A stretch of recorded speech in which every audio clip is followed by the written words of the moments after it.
9:15. You should now be in your second period class.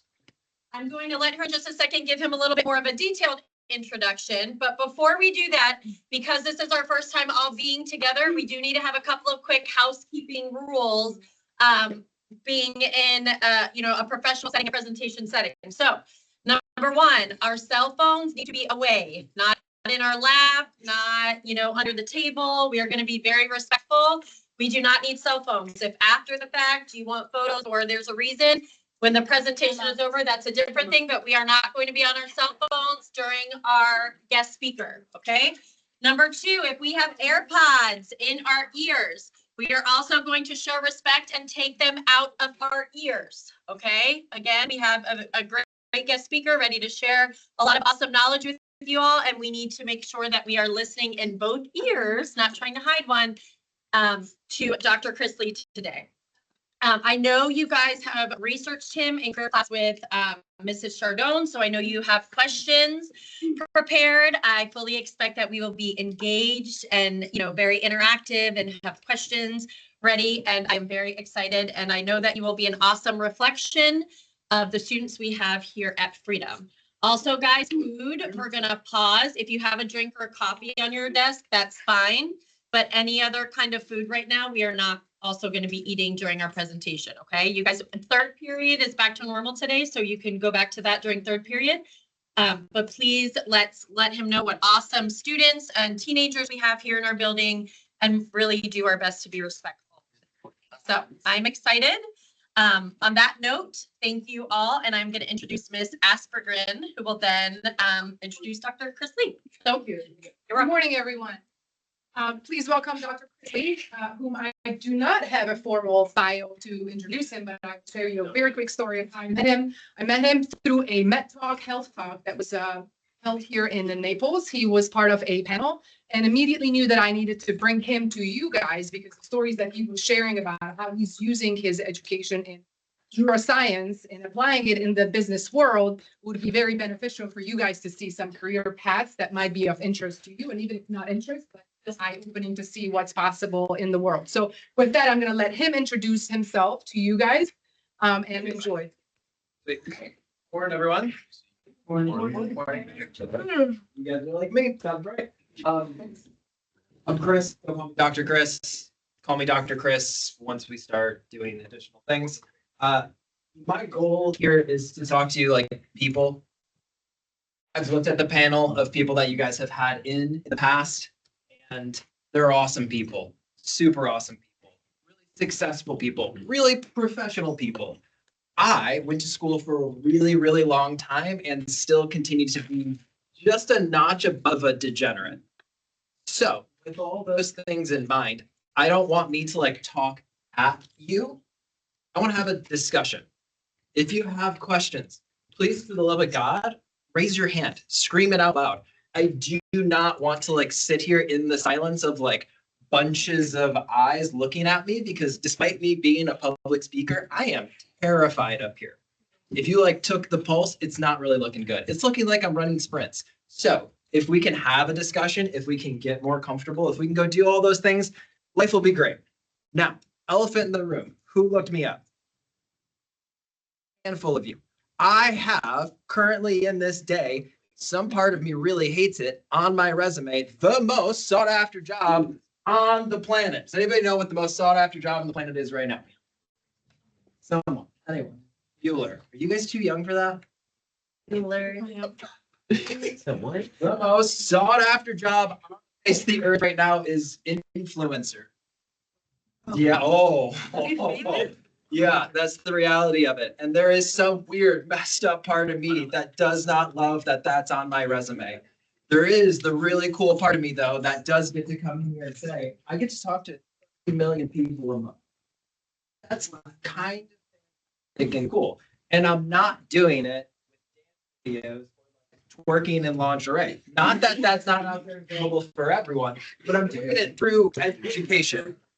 Because up and beyond my capacity to teach neuroscience and self-regulation, I get to go talk to really cool companies. I've been at Apple, I've been at Google, I've spoken with a bunch of governors, I've been all over the place doing all kinds of things. And if you don't know it, NDA is, non-disclosure agreement. I'm not supposed to be talking about a handful of those things. However, I have no idea what it's like to be, who's the youngest one? 14? How old are you? I'm 13. 13 to what? 16, 17? I have a clue what it's like to be you guys today, ladies and gentlemen. So this is why I need the engagement. How to be a human. This is kind of like what we're gonna go over. Gracias. This is what we're gonna do. Please write this down. It's extremely important. Does somebody want to try to go read that? Spend a lot of time.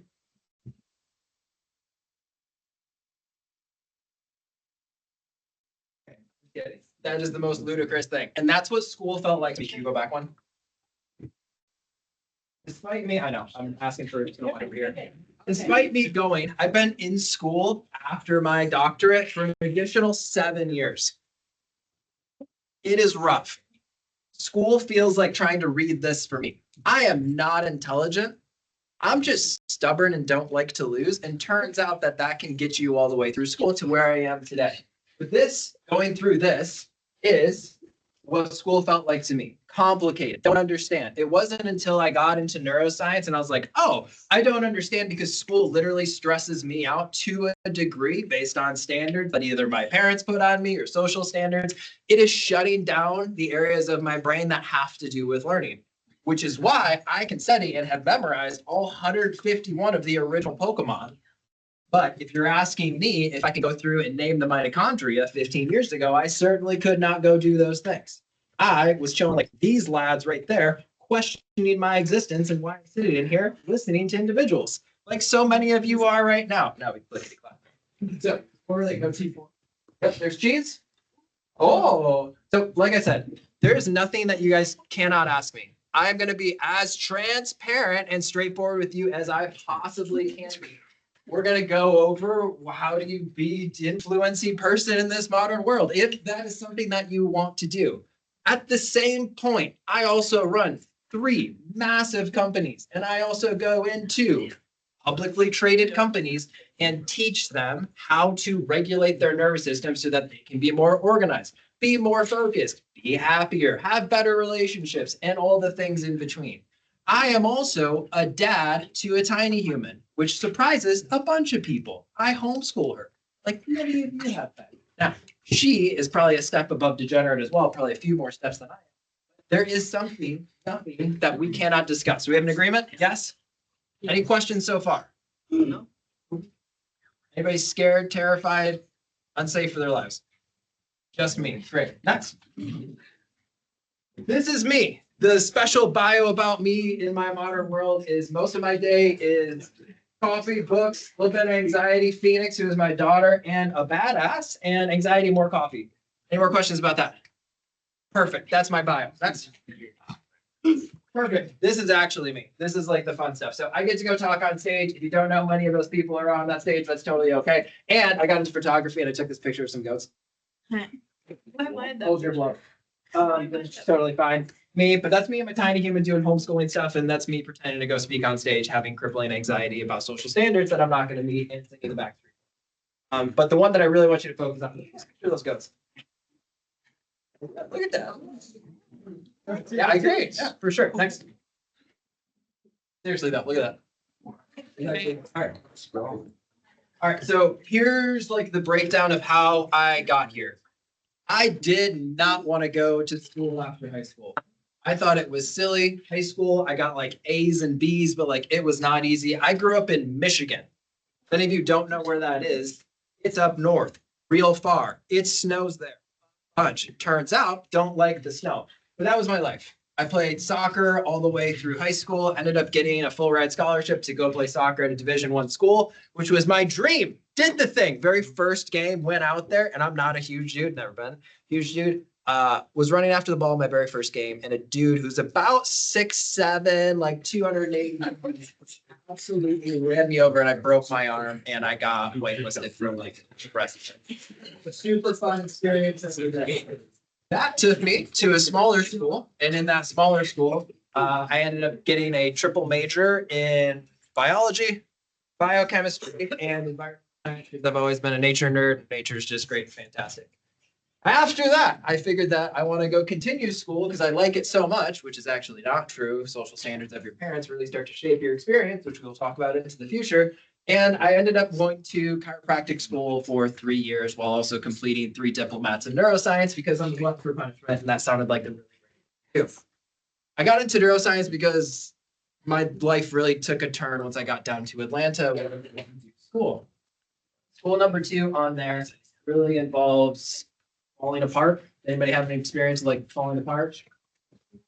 Yeah, life gets hard. Don't know what to do. I got hit by a car on my bike. Ooh, you think that's fun? Hit by a car. I got sent to the hospital. Internal lacerations, bucket handle fracture. If you guys don't know what a bucket handle fracture, save your Google search, and I'm just gonna tell you what it is. Your hips aren't supposed to go pop open like that. My hips went pop open like that. Not a fun experience in the slightest. 2 weeks after I got out of the hospital, the thing that changed my life forever, not the bike accident, that changed my life forever occurred, which was I lost my dad. Suicide. Real quiet, real fast, we start to talk about that. Chances are that probably 40% of you in here have some experience with suicide. And I'm sorry for that. I really am. There's not a day that goes by that doesn't hurt me. Because there's no goodbye. When you grieve, when someone old passes away, it's kind of like, well, yeah, they were gonna go. I was supposed to go to my dad's for a barbecue 4 days later. I get a call on the phone from somebody I haven't spoken to in weeks, months, years. Hey, is this Chris? Yeah, what's going on? Oh, like I gotta come to your house. I gotta talk to you about something. Make sure your brother's home. Okay, cool. I'm stuck in bed because I just got hit by a car, but yeah, come in, call my brother. I'm like, hey, do you remember Steve? Steve called. He's like, is coming. He's like, Steve calls. Hear my brother's truck pull up. Hear Steve pull up. They're walking up to our wicked shitty apartment in Atlanta. They walk up. I decide to get out of bed, which was not a good idea. And I open the door and I see Steve and my older brother sobbing uncontrollably. What's going on, guys? Like, my brother runs over to me and he just says, Dad's gone. No letter. Maybe there was some signs, maybe there was a whatever, but realistically, there was not a whole lot of anything. He's just gone. It hurts. It hurts in a way that I truly hope none of you have to experience. And open the door to me a year into trying to finish up chiropractic school, which I did, but went to additional school after that to try to figure out, well, okay, I constantly feel like I am dying here. What do I do with this thing? What is the feeling inside of my body? What do I do with this stuff? Does anybody have just stuff in their body that they're trying to figure out what to do with? The feels, the emotions, the shit in your body. Yeah, like I still to this day am trying to go figure that out. So I finished up school. I started 2 companies. And I forgot to mention, a year after my dad passed away, I became a dad at 23. So I'm finishing up a doctorate, running 2 businesses, and then her mom decided to leave us. So now, in the middle of 2 residencies, 2 businesses, I have my daughter strapped to my chest. You want to talk about stress and trying to figure it out? By the way, I'm stealing coffee from hotel lobbies at this point because I'm broke. Not like, I'm like kind of broke. I can afford sardines out of a can and baked beans like 2 to 3 times a week, bro. Hence me stealing coffee. It's rough. It's brutal. And in the midst of that, I thought more student loans was going to be the answer. By the way, I'm sorry, educators out there, more student loans typically isn't the answer. Unfortunately or fortunately. There's a good point to it. So what ended up happening to where I got here today? I ended up having the ability to understand the way differently than a lot of the other nerds that were in my classes. I went to Duke, Stanford, and Harvard simultaneously to complete diplomats in medical neuroscience, advanced neuroscience, and neuroimaging. I understand the brain in a bunch of weird ways. And 90% of what I learned did not happen in school.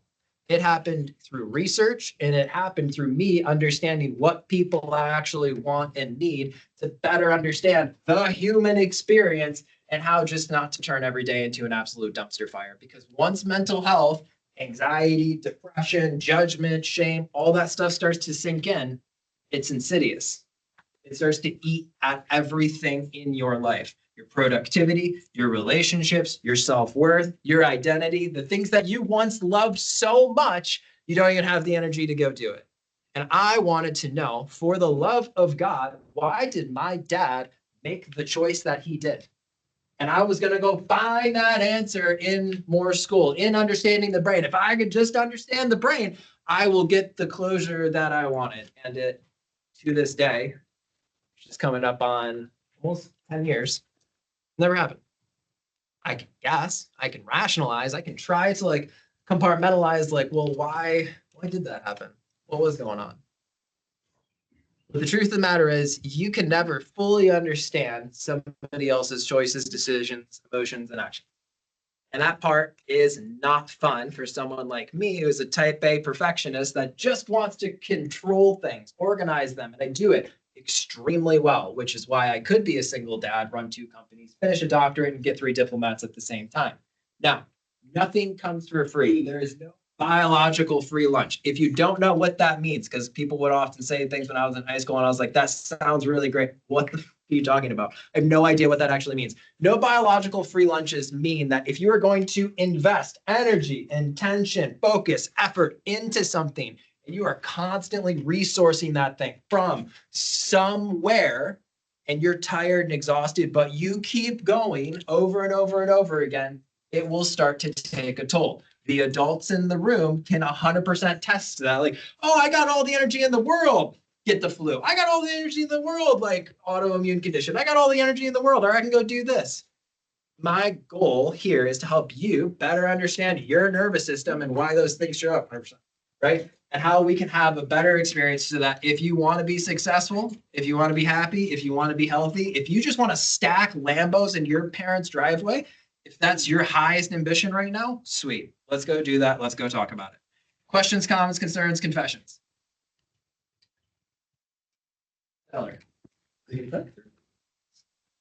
So, lesson number 1, when we get stressed out, we think in the moment, short term. Is any student in here over the age of 25? Great. I know you're not. Your brain doesn't fully develop until you're 25. Anybody know that? Stellar. Now, what does that actually mean? Does anyone take a stab at what that actually means? Like the parts that make cognitive decisions aren't fully, they haven't fully experienced enough in life to develop, I guess. I'm not a biologist by any means. You're crushing it. No, exactly it. Yeah. So that little thing is called like the frontal cortex. Your frontal cortex, which is right behind your forehead, is the thing that creates long-term thinking, executive function, which is organization, focus, effort. Y'all don't have that on board. That app is not available in the App Store. And I'm super sorry if none of these like are landing for you because you guys are probably too young for that. But your brain truly is learning and strategizing how to think longer term than what I'm doing for this weekend. And it's not a super comfortable process. It's often why many of you potentially are ending up grounded on the weekends because you're like, well, why didn't you think about that, right? Turns out your brain isn't thinking about that because it's quite literally not available. I drove up the wall crazy when people would come in, they were like, what do you want to do for the rest of your life? Like in high school, and they're like, yeah, what do you want to do when you're like 30? What do you want to do when you're 45? What's your kid's first name going to be? Like, you want a dog? Like when you're 35, and I'm like sitting there and I'm like, I'm trying to figure out if I'm having like pizza or like cheese sticks for lunch. And you're trying to ask me like real big life decisions. That's not what this is going to be. When I'm like, think with the end in mind, the goal that I wish somebody would have told me in high school was like, how can I have more fun? Adults, look at the adults around you, students. Who needs more fun in their life? When's the last time you had fun? Yeah. Anybody else? When's the last time you had fun? Last night.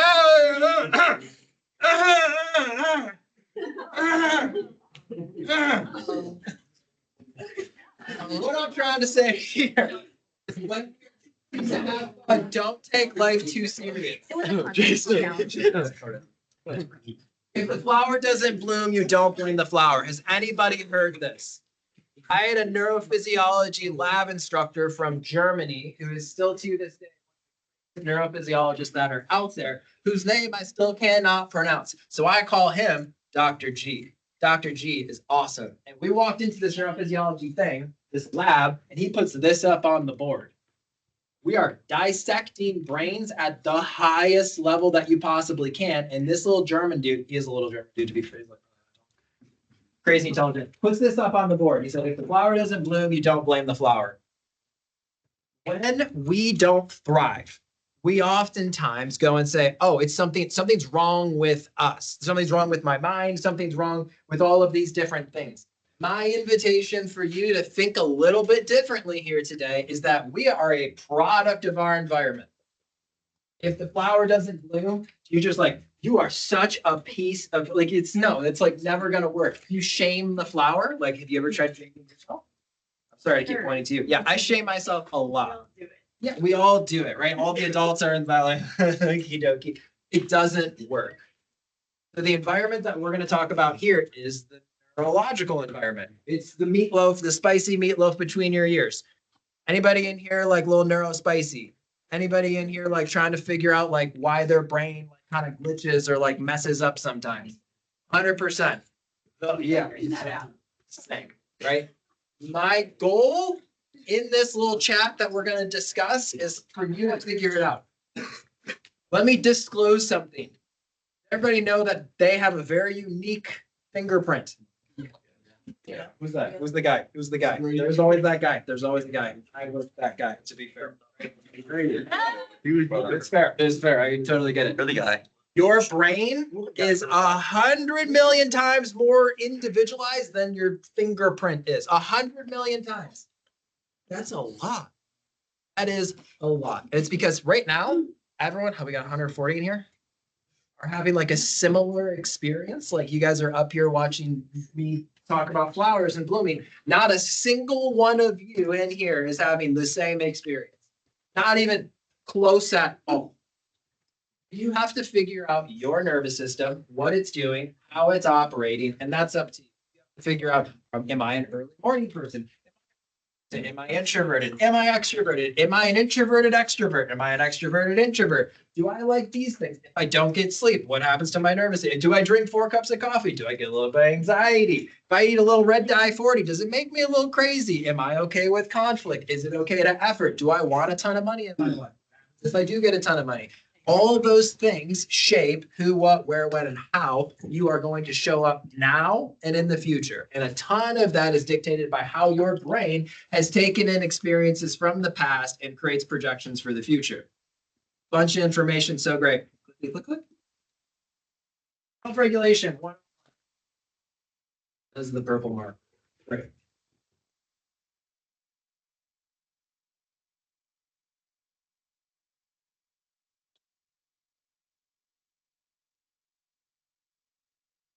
Right now? Okay, let's get into the meeting. What are we doing on time? Good enough.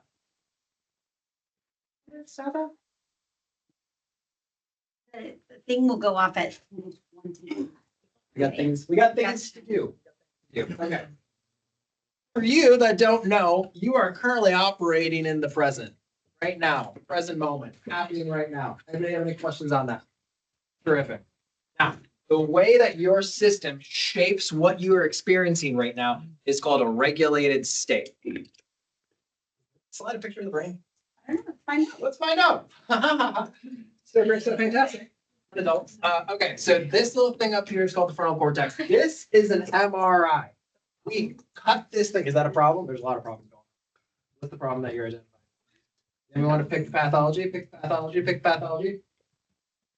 Thanks, Dad. Again, so. What's the The giant block spot right below the frontal cortex. Yep, that's definitely there. 3 problems? You can guess, but there's 3 problems. There's 3 problems?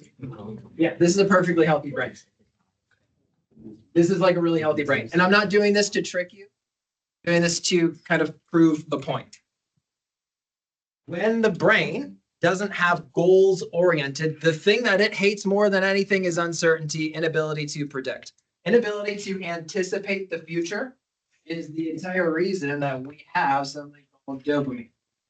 Anybody heard dopamine going on? Yeah, the whole dopamine, like, got a dopamine detox, got to do this. Dopamine is not a goal-oriented neurotransmitter. It's a neural peptide. I'm not going to get into that with you because it really doesn't matter. When your brain lacks the ability to create or understand or have a predictable future, it starts to build anticipation for worst-case scenarios. And that's because we have something we're going to talk about some, called the negativity bias.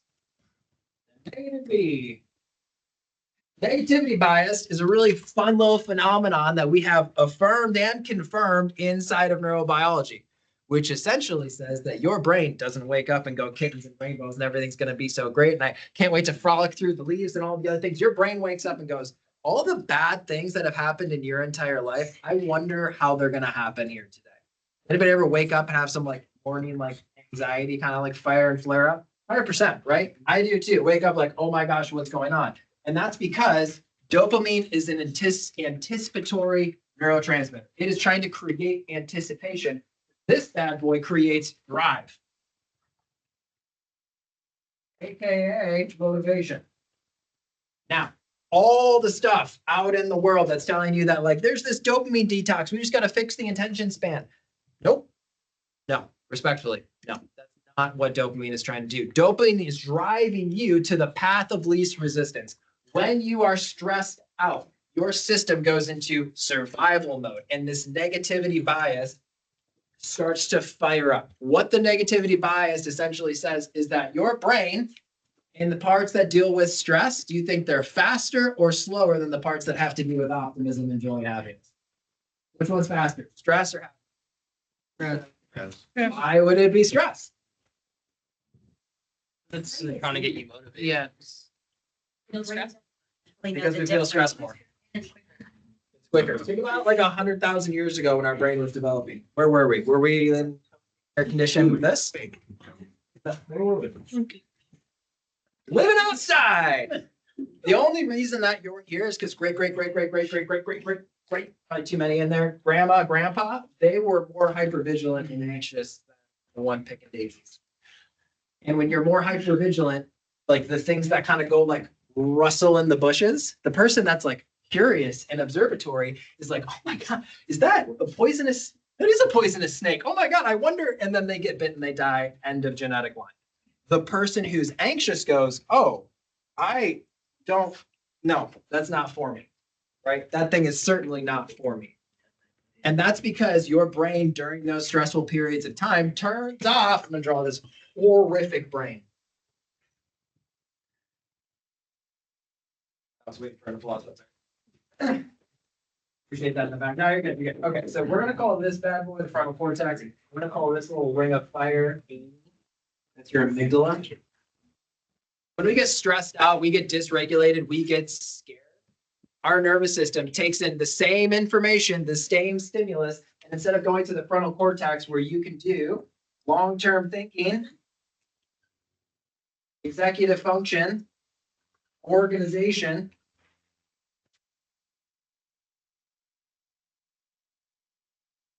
something called front loading. Your system goes, oh, I don't need you to think right now. Thinking requires energy. I don't need you to do that. Instead of responding, what do we do instead? Shut down, react. Fight, flight, freeze, and fawn. Has anybody heard of those? Fight or flight. So fight, flight, freeze, and fawn.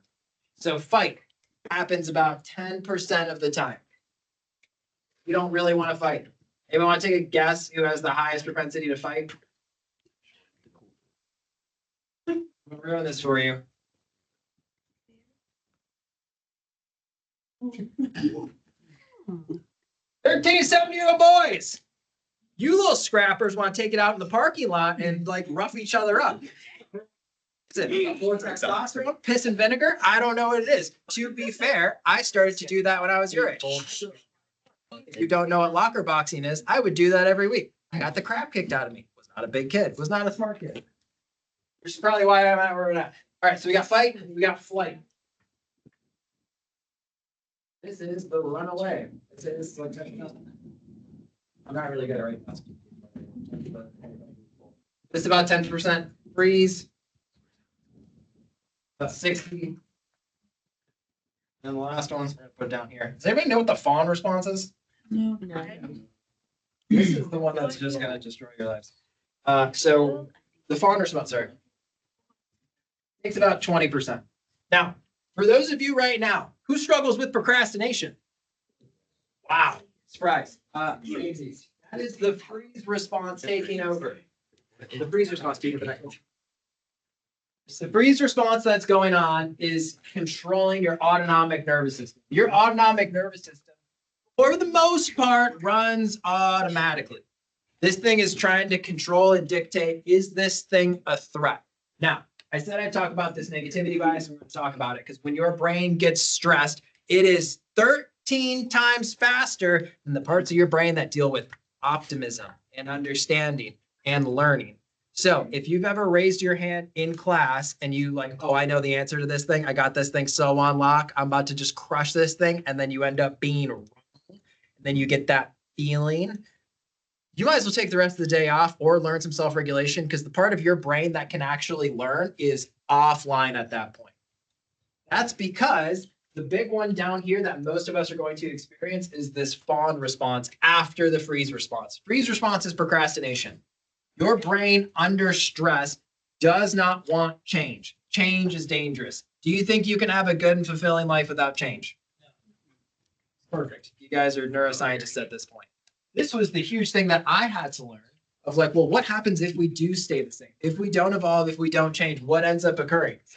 System starts to run based on chaos, starts to run based on, well, I think we could probably go do this. I think we could probably start to understand that. And that's because, like this little graphic is showing, we are taking in all this information to the central nervous system, which makes up the spine and the brain. Everything outside of that and one very specific part of your eyes called the optic chiasm is the peripheral nervous system. All of that, like it describes over here, is controlling heart, lungs, kidneys, bladder, all of these different things that are going on. It runs a sympathetic mode, and the sympathetic mode is what happens when we're under stress.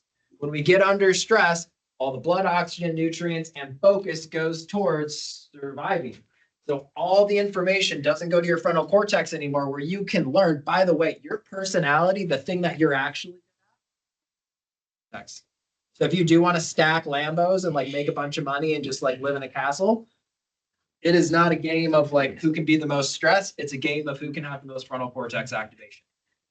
If you don't have frontal cortex online, your ability to actually execute goes down tremendously. And that's because your system is constantly running all of this in stress, as if you're being attacked by a bear. Has anybody ever had that experience where they like put their hand up, I know the answer to this thing, I know the answer to this thing, and you're doing wrong?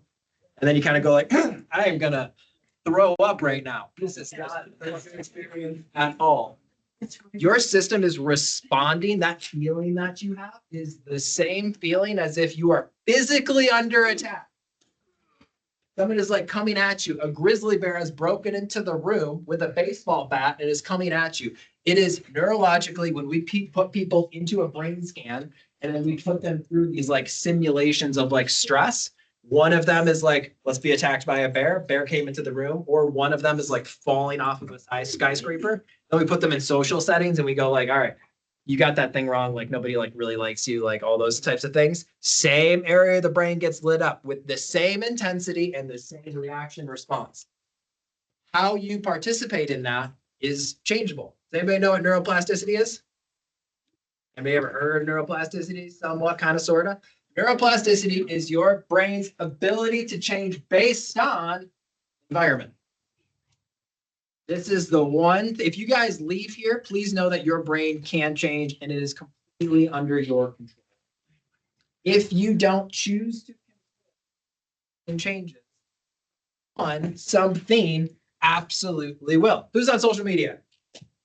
Yeah, social media. So great, so fantastic. That thing is creating more pathologies than anything that the human race has ever experienced before.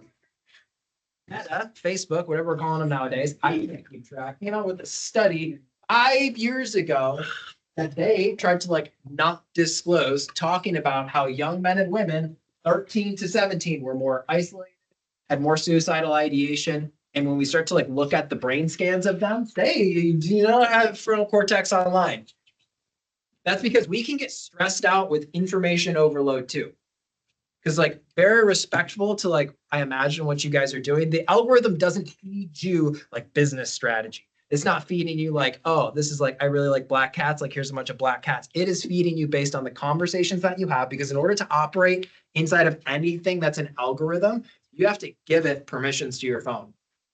And when you give it permissions to your phone, as somebody who has gone to Apple and is probably going to get a letter in the mail, they're like 785-page document that you're like, I accept to this, or the Instagram one that's like, oh, I'm totally okay using this.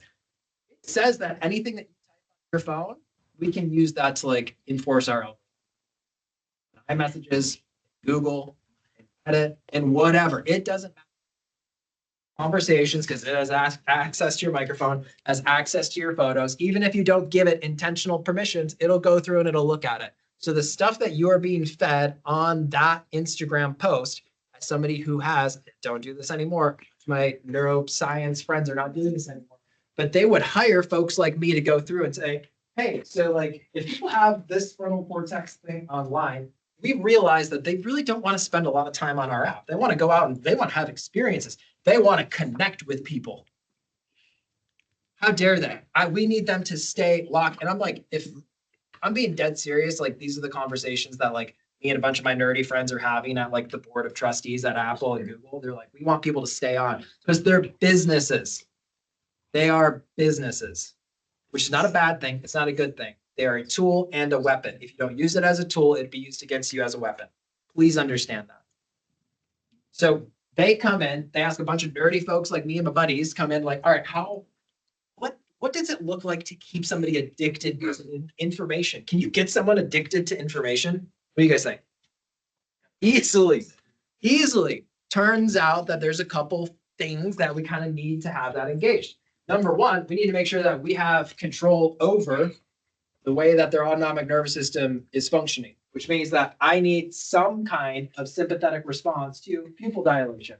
Pupil dilation typically only happens when we are scared or are frightened. However, there are a few circumstances that we can activate these pathways in a really fun way. One of them is vertical movement of your eyes. So if you go like this and look from floor to ceiling, it creates pupillary dilation. Isn't it weird that we don't scroll sideways? It's designed that way because we're turning on your sympathetic nervous system.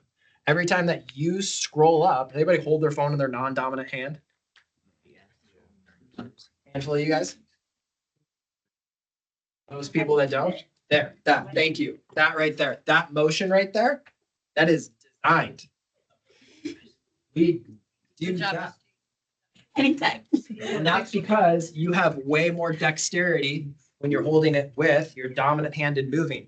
We are activating inside of your brain. You think you're running your brain, you're really not. This motor cortex right there that runs like where your body is in space. The more dexterity you have, the more information we're pushing, the more information that we're pushing, the more that we can push pupillary dilation. We can move all these different things. We can change the way that you're breathing. When you're scrolling, are your shoulders like rolled back? Are you like tucked in like, good breath? Hell no. Respectfully, right? Chin tucked, you're chilling like this. If you didn't know this, take this from me going through chiropractic school unnecessarily. When you collapse down like this, you cannot activate your diaphragm, which is the thing that you're supposed to be breathing through. Does anybody have like neck pain, back pain? Yeah, 100%. This collapse of your diaphragm down, your diaphragm controls more than anything else your vagal tone. And your vagal tone is determining whether it's sympathetic or parasympathetic. 60% of the day, we are supposed to be in parasympathetic mode. Most of the day, we are in sympathetic mode. purely from information, which means that we are driving all of these different factors over and over and over again. This from me, when we started to like talk about this in neuroscience land like 6-7 years ago, we were like, this is fantasy because we understand that we can start to shape the way that people think by the information that we feed them. You think your thoughts are your own if you're consuming like 2-3 hours of social media? Absolutely not. Those are not yours. Your feelings, if you're on social media for like 2, 3, 4 hours a day, does anybody ever like bust their phone out and look how many hours they're on social media? I get weekly time. Yeah. Did anybody actually look at that in here? Yeah. Did it give you like the warm, fuzzy feelings? You're like, oh my gosh, so productive this week, like absolutely crushed it. No, yeah, on PlayStation. Oh. On PlayStation, 12,000 hours. If you don't understand your nervous system, somebody is going to take advantage of it. I really need us to understand this. I'm not trying to scare you. They asked me for these presentation slides like 50 times. You're totally good if you want to walk up here. Good. They asked me. Thank you for the, by the way. And I'm trying to determine what the, when I talk to high school students, I talk to students, I'm like, what is it? Because I don't want to like scare you guys. Like your thoughts are not your own. Ooh. My friend Hugh, Dr. Huberman. Okay, Dr. Huberman, Tim Ferriss, some of these like big guys, Simon Sinek, some of these like really cool dudes. We have the most ludicrous text thread that you have. And what it's focused on right now is what do we do with our kids? Because our kids are getting like programmed. Has anybody seen The Matrix? Everybody understand The Matrix? Your nervous system, I'm not trying to like, you gotta escape the Matrix. You're being programmed though. And like take it from a bunch of school to like better understand like what's going on. It's not happening in a way that's beneficial to you. It's happening in a way that is creating consumerism. Which drive. Do you guys do politics in here? Anybody like capitalism? Yeah, capitalism of itself, is it bad or good? Good. Why? Because it allows people to have the freedom to do what they want, and it also incentivizes people to do well in life. If you are You nailed it though. People to do what they want. Yeah, it's good. Yeah. That's autonomy. Anyone want to take a guess where autonomy is inside of the brain?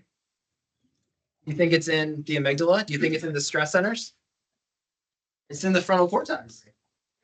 Yeah, your ability to have a personality, your ability to like actually be the version of you that you want to be, the person that's actually focused, is in the frontal cortex. If you're consuming a ton of information, you're passively allowing yourself to have somebody dictate the thoughts that they are creating. The narrative, the social standards, the way that you dress, the way that you act, the things that are normal. They're constantly reinforcing that based on algorithms that nerdy people like me used to. We don't do it anymore. There's literally a code of ethics that they had to make for neuroscience and AI because it worked too well. And again, I'm not trying to say to scare you. I'm just informing you that if you are overindulging in fast pleasure reward, dopamine is driving you to be a lesser version of yourself. It's driving you to be a version of yourself that's like kind of lazy, kind of unfocused, kind of like doesn't really care about anything. Anadosia is what that's called. It's a scary thing. It used to never happen. We used to never see it in clinic, which was so great. Because most people that came in that had this in clinic, they were oftentimes people like me that got like hit by cars and then like really didn't recover because their frontal cortex got like smashed up a little bit. So it's hard for you to experience like happiness and joy and relationships and Friday night fun or whatever you're doing in the afternoon. Anhedonia is your inability to have fun, to experience joy. You can't do it. It's literally an inexperience to have that. We are seeing it in kids 13 to 17 more and more and more and more. It's behavior driven. Our inability to like actually know who we are, to actually like feel into like what gives you a personality, actually like understand like what makes you weird, right? Does anybody know the Dr. Seuss quote about love? Love is when two people get together and they accept each other's weirdness. Can't connect anymore. We're struggling with it. So when your amazing staff was like, yeah, come talk, I'm like, what? You guys struggle with connection? Like the research tells me, yeah. But you guys are different. You guys are one of these small guys and girls. You're one of the small subsets. Your parents, your educators, your coaches are creating the opportunity to do this. And that is fantastic. Like, I cannot tell you when I give talks like this to like big public high schools, like what it's actually like. And maybe you've got some friends in public school, or maybe you got some like friends or some cousins that are kind of around and they're just glued to that thing. They're stuck. The stuckness does not stop. I work with some of the craziest people, with rock stars, with CEOs, people that have more money, like the Naples money, which I know sounds a little bit crazy, but like there are people out there that have more money than Naples money. And they call me up because they're stuck. They don't know what to do. They don't know how to do it. Maybe they're captains of industry. Maybe they run giant Fortune 50 companies, publicly traded. And they're just don't know who I am. I don't know what to do. I don't know how to do it. If the flower doesn't bloom, you don't blame the flower. So the next time that you get stuck, the next time that you get locked into something and you can't break the pattern, change the environment, which is what we're going to start to dive into right now. My cookie. Clickety click click. Thank you. So we kind of talked about this for a moment. Time is an illusion. No, I'm just kidding. But time is controllable to a degree. All those things up there, those fancy words, prefrontal, dorsal, lateral, ACC, anterior cingulate, all those cool things. The more information and the pace at which you consume information dictates how time flows inside of your brain, which is a function of all of those different parts of the brain. Orbital frontal prefrontal cortex, relax, like reward, anterior cingulate cortex, all those different things. When we consume information for the sake of learning, we're training our nervous system how to experience information, how to experience knowledge. We're training it how to learn. The primary form of education right now, even for students that are in your age group, you think it's school? It is not. It is social media. And that is because in 15 minutes of scrolling on social media, you can experience 150 subjects. 150 subjects. How many subjects does like a normal student experience one day? Here, maybe 3 or 4, depending on. Maybe 3. Anybody feel overwhelmed with 3 or 4? Yeah, same. I'm just thinking about it makes me overwhelmed, right? Yeah. You feel overwhelmed with that? Imagine your brain enjoying the process of consuming 150 subjects of information and attempting to retain it. It cannot happen consciously. Has anybody heard of this stuff? Just all the magic happens? Yeah. Subconscious is kind of going in there. So your subconscious runs faster, stronger, does not turn off the day you come out of your mom's womb till the day you expire. Expiring is the last thing that you will do. When you breathe in, it's called inspiration. When you breathe out, it's called expiration. You will expire one day, which is just funny to me. Your system does not turn off though. So if you think that you're just scrolling and you lost like 2 hours, like where'd that 2 hours go? You were being programmed. That information didn't just go nowhere. If you're looking at things that aren't going to be beneficial to you, that you recognize once in a while consciously, you kind of get judgment, you kind of get shame, like I'm not enoughness, worthiness. That starts now and it cripples. I'm not trying to constantly point at you. It will cripple you as an adult. Worthiness. Anybody like any adults? I'm not trying to throw under the bus, but like self-worth. Let's not. Anybody in this age bracket down here? Does anybody know what self-worth is? Enoughness. Just your ability to like breathe and accept yourself as you are. Yeah, it's a cool thing. If you can learn to do that and instill that into the meat suit, you're set. Nothing can mess with you because that is your internal reference for regulation. Stressful thing happens, but like it's okay because there are strategies, there's ways to kind of go about that so you can learn how to control the meat suit. Because the meat suit, the biology, that spicy meatloaf between your ears is dictating whether something is controlling you or whether you have sovereign control over what's going on in your life. You want to be able to create choice. You want to be able to have a little bit of a business opportunity. You want to be happy. You want to have good relationships. That's not going to happen when you're stressed out. And this thing is 13 times faster. The negativity bias is like 50% more advantageous than the optimistic. The cards are not stacked for you. They're not, it's not designed to like wake up and like, oh, you got this. But we know neuroplasticity exists. Your brain's ability to change due to what? Environment. The people, places, ideas, and emotions you surround yourself with determine who you are. More than anything. If you're spending 4 hours a day scrolly, are you really determining who you are? And take it as somebody who like runs the thing on the line with the followers and the whatever. I still running a business through that thing, spend 60 minutes a day max on that thing, not scrolly. I ran a fun little experiment actually 2 years ago. I spent 90 minutes a day scrolly, just for fun, just to see what it would do to my nervous system. I had to stop after 4 days because I was getting depressed. I was getting anxious. I was losing sleep. So if you think that it's not impacting you, I strongly consider, is anybody getting like good sleep, like enough sleep? No, yeah. One of the greatest things that I hopefully will be able to show you here in a minute is what, yeah. So here's the 4 pillars of self-regulation. Is there any questions so far? Hands up, scream it out. Yeah. Guys, got questions written down for him. Say what?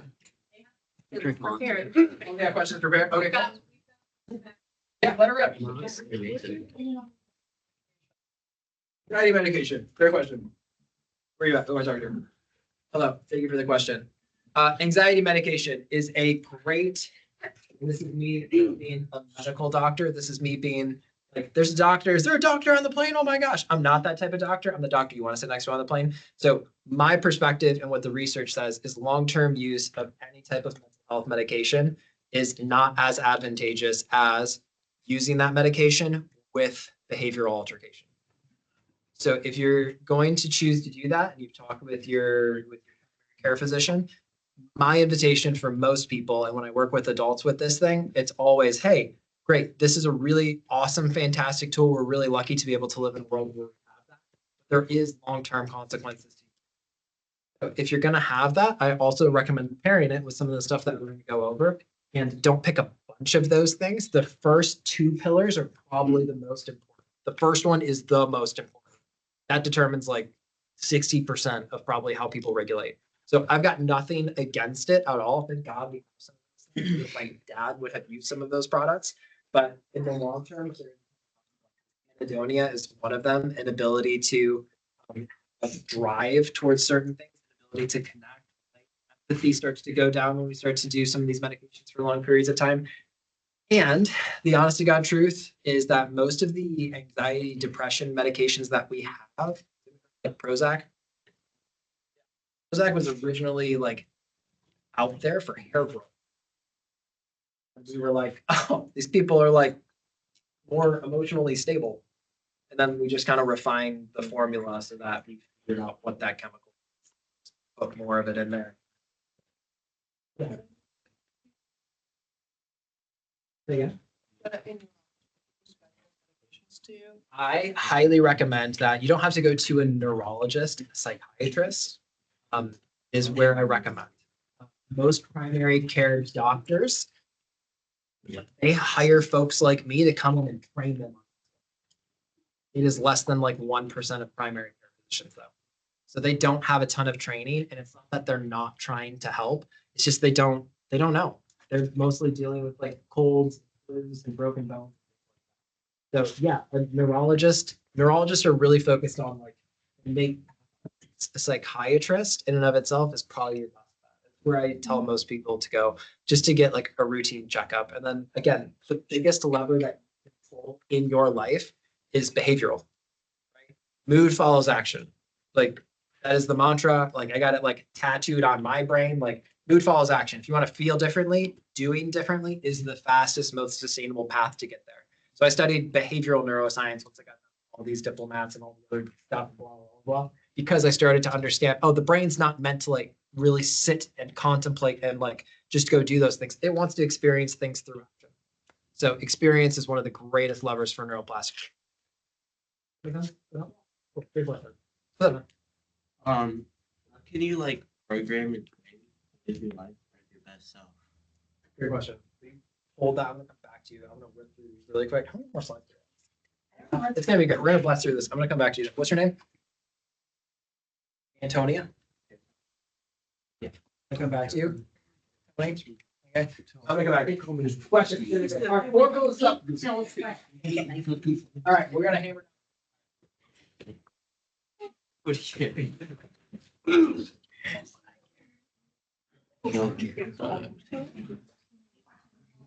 All right, you're asking for it now.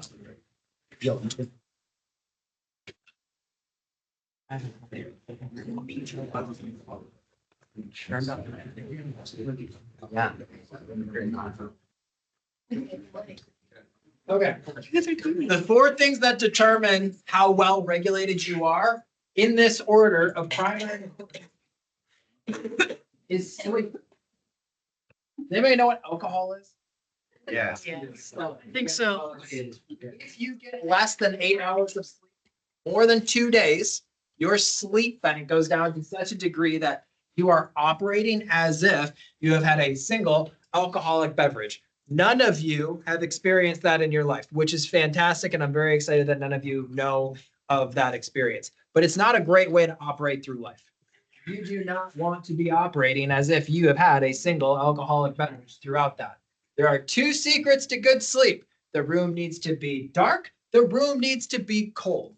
That's it. What happens before that matters a ton. Anybody heard of like blue light and blue light is trying to kill us? It's going to murder us all. Yeah, is pretty significantly true. So I said that like little funny part of your eye that like controls your brain. It's the optic chiasm. It's because your brain knows reality based on light cycles. We get blue light in the middle of the day, period, point blank. That's the only time of day that our brain is adept to dealing with blue light. So if you're going scrolly before bed, your phone is in bed, you got a TV in your room, it is messing with your sleep. Here's the craziest thing that I found out about this. Even if you scroll and you get 8 hours of sleep, it takes 2 to 4 hours to clear out the cortisol from the stress that you experience. So you get 8 hours of sleep, chances are that you probably only got 4. Good quality sleep. Keep the phone out of the room. Read books. You guys know what books are? If there is one skill that I tell everyone to really shape their brain, it is to learn to love reading again. I did not like reading, but the more that you can learn to read and focus and regrow your attention span, because attention leads to focus and focus leads to concentration. If you're having like Tony's over here, like how do you be your best self?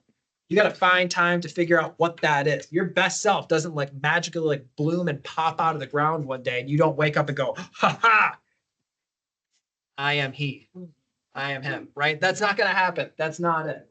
What really breaks down is your ability to sleep. Number 2, exercise. We live a more sedentary lifestyle than anyone has ever lived. The name of the game for exercise, you need to lift something heavier than your body weight 2 times per week. I know you guys got some stuff up there. Use those things. Brain controlled neurotropic factor makes your brain grow. In case you're wondering, that thing is really hard to produce. Can't get it in a supplement. Get it through effort. Exercise and lifting heavy weights is one of the only ways to go do that. Please lift heavy weights. Cardiovascular exercise 2 times per week, daily walks, stretch your body, mobility. You guys don't care because nobody really has low back pain at this point. My adults out there, yoga, Pilates, 1 time per week, lift weights 3 times per week. Women, Specifically, you guys gotta lift weights minimum 3 times a week. Because your estrogen system, which is really important for women, if you don't lift heavy weights 3 times per week, your ability to maintain estrogen, testosterone balance goes down a ton. Gots to do it. Habits. There's 3 things that form habits. I don't have time to go through it. Okay? And then food. Ultra processed foods.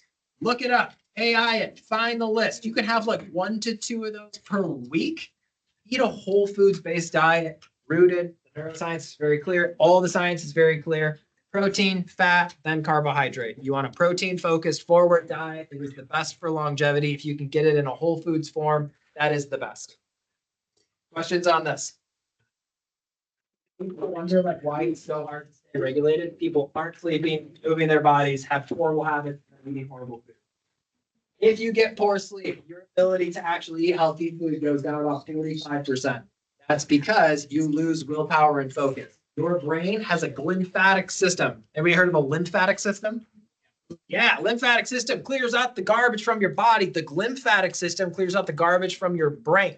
Turns on when you've had deep sleep, which only gets turned on after 6 hours of sleep. So if you're getting less than 6 hours of sleep, you have garbage in your brain from yesterday, which is hindering your ability to focus, which oftentimes is hindering your ability to have long-term sustainable habits. If you get poor sleep, your ability to do the hard thing when the easy thing is available is dramatically diminished, like significantly goes down. And it's because there's literally no binding sites in the brain from neuron to neuron to go do that.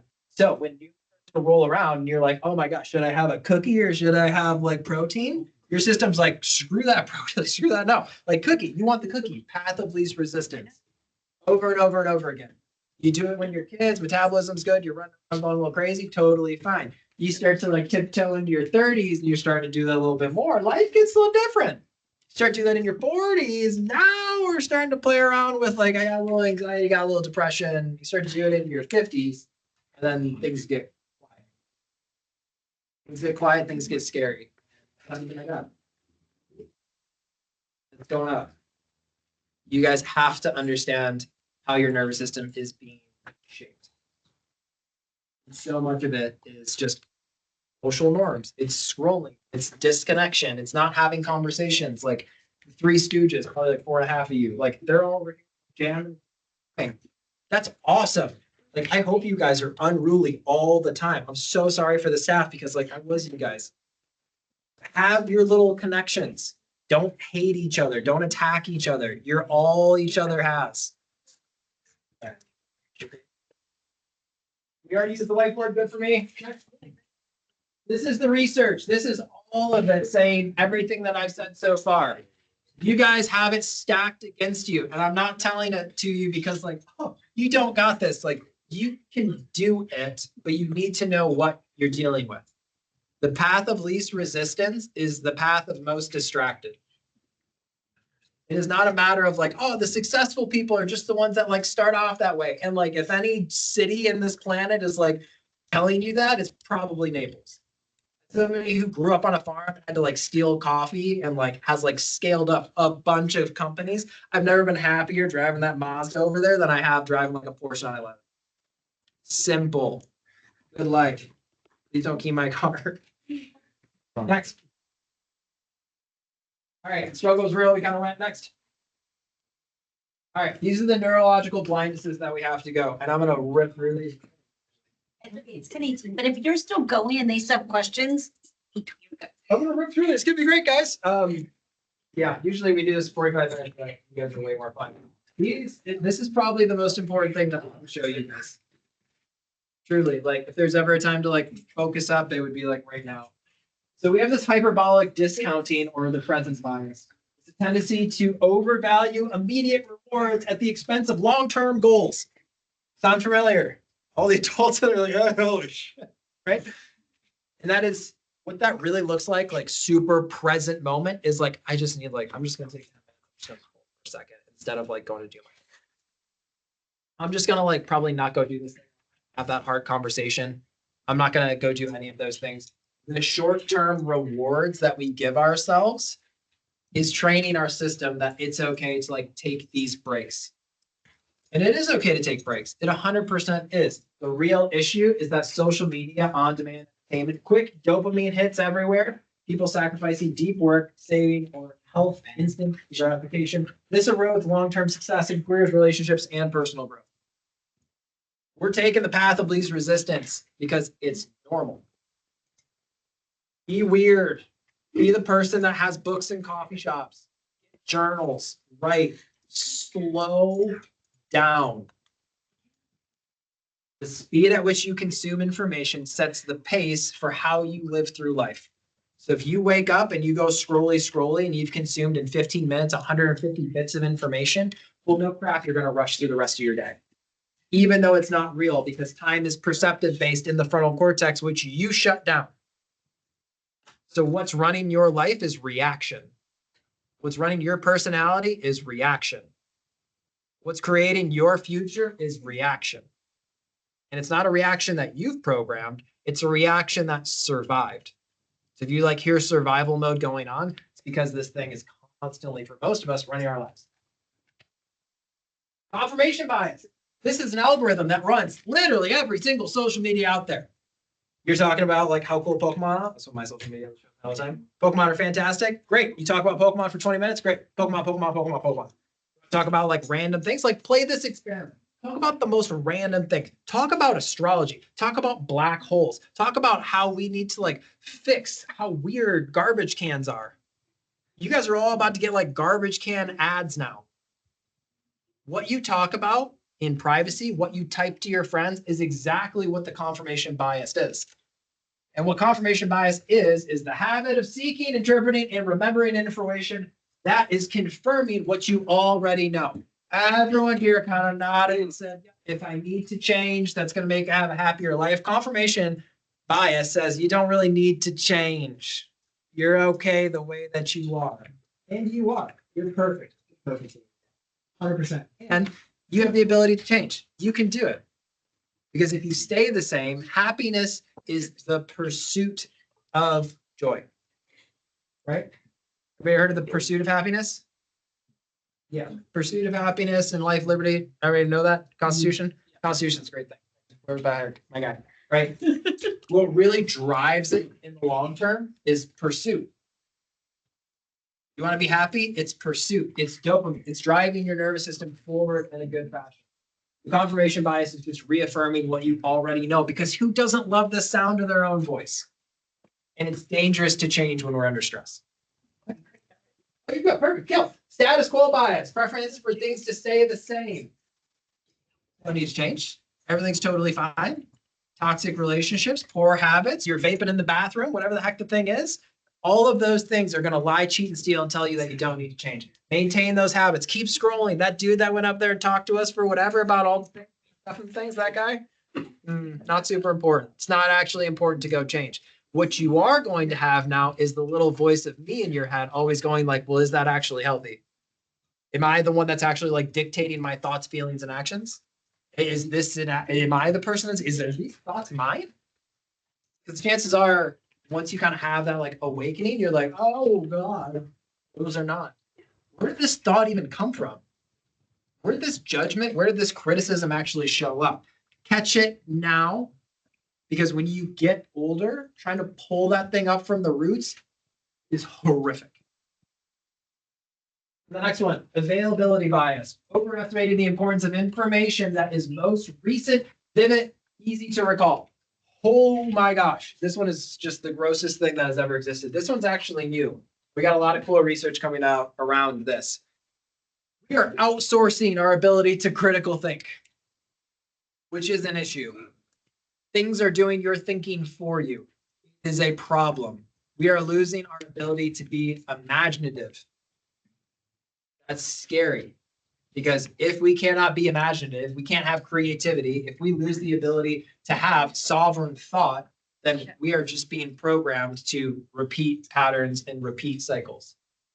Family trauma, you think that that is like outsourced to this? If you've had a mom, dad, grandpa that you just like, that person doesn't treat me right. The availability bias that's telling us over and over and over again It's just constantly repeating that. The thing that we are exposed to the most is what's normal. This is normal. This is the way that it's supposed to be, right? This is the way that it's always been. There's been a quote in my alma mater that has that quote, the most dangerous statement ever spoken. This is the way that it's always been. And I never really understood it until I got to this point. I started to understand, oh man, that is. You don't have to reinvent the wheel, but you do get the opportunity to reinvent how to use it, how to execute with that thing. All of this to come through and say, if you're the person wondering why I'm so stressed out, what's going on in my life, like what does my future actually look like? Number one, you need to go have more fun. Your career is going to figure itself out, and the version of me that was like 13, 17, like trying to figure out a career is hardly the same person that I was 6 weeks later, right? Go out, experience, try new things. The experience that you have inside that little black mirror is not reality. That's not what actually matters. You have to figure out what that is, though. Is that okay? Oh, for Dunning-Kruger? Oh, okay. Yeah, I forgot. Oh my God. People with low ability in a domain tend to overestimate their competence, while some experts oftentimes underestimate theirs. Your brain wants confidence. I'm not going to make this political. There is a political leader that is in our modern world who is extraordinarily confident when he speaks, does not share accurate information, and people do not check that for truth. Hardly at all. Who speaks the loudest and says it the most is the Dunning-Kruger effect. And your brain believes it, which is problematic. Because this is how we push down bad science, false ideas, drama, all the rumor mills that get started up, all the things that are making like society a little bit worse, a little bit this. That's where these things are starting to come from. I think that one is last. So here's the. At this time, second period is ending. You have 5 minutes to get to your third period class. All right. Guys, anything? If you want to take a picture of it, sure, do whatever you gotta do. Bust your phones out. I don't know what it is. And throw the principal token out. If you're taking your phone out to take a picture, that's fine. You're not taking your phone out for anything else. Tony, what's the question? They're not moving. They're, no. How to program your brain to live your life as your best. Okay, how do you program your brain to be your best self? First off, Lord, I have no idea, dude. I have no idea. You have to figure out what's important in your life, and then you have to go through the experience of it. To be your best self, the honest truth is, no one really knows. The best thing that you can do is just fail your way into a happier life. Have more fun. There was one thing that like I have to train these 60-year-old CEOs who are worth billions of dollars in, that are like asking me like, I want to be my best self. Like I want to be like happier. I want to be this. I want to be that. The thing that they realize is they're alone, unhappy, and they have everything in the world and they feel still. That's because human connection, happy relationships, and the experience of being around people that you love is what matters at the end. So if you don't have those things, like I'm not trying to make this like a Hallmark card, but it is what makes a huge difference. And because of the way that society is shaped up, as you know, we're disconnected from all those things. We can get connection, social media, and all the other addictions that are out there right now. So it's something that you got to figure. That's a good question. Ask yourself that every 6 months. You said that careers would figure themselves out. I'm just wondering what that means exactly. Your career will figure itself out. So I think there is a quote, or I threw it up in there somewhere. Like find what you love and let it kill you type of thing. I totally get like wanting to know what your career is. More and more commonly, what I know, what I experienced career in high school, they start to get into it in college and they get 2 years under their belt. They're already 2 years in. When I go teach at universities and they're like letting me do freshman orientation, which they really don't let me do a whole lot anymore, I tell them like, go have experience, like take your freshman classes, but like go to the football games, go out and have fun. Like go screw around in the Everglades, go volunteer. If you can go like road trip and travel, like go do those things because those experiences are very valuable.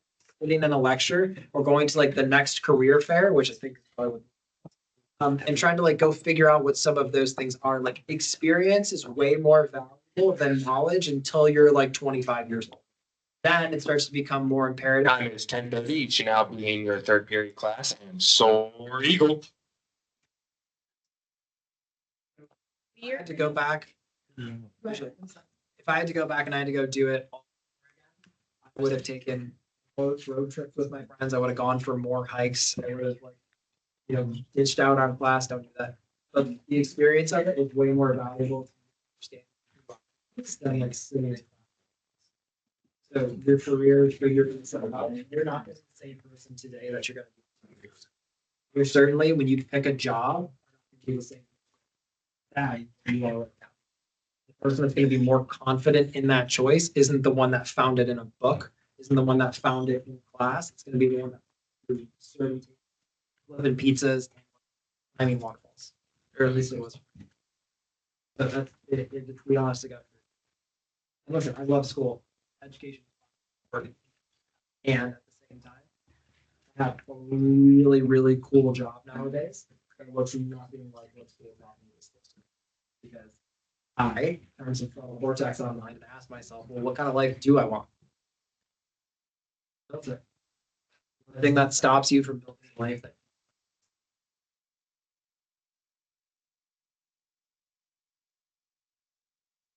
questions? Way over time than I originally expected. My bad. That's Yeah. okay. This was amazing. Thank you so much, guys. Don't move yet, but first, let's please say thank you and give them a round of applause.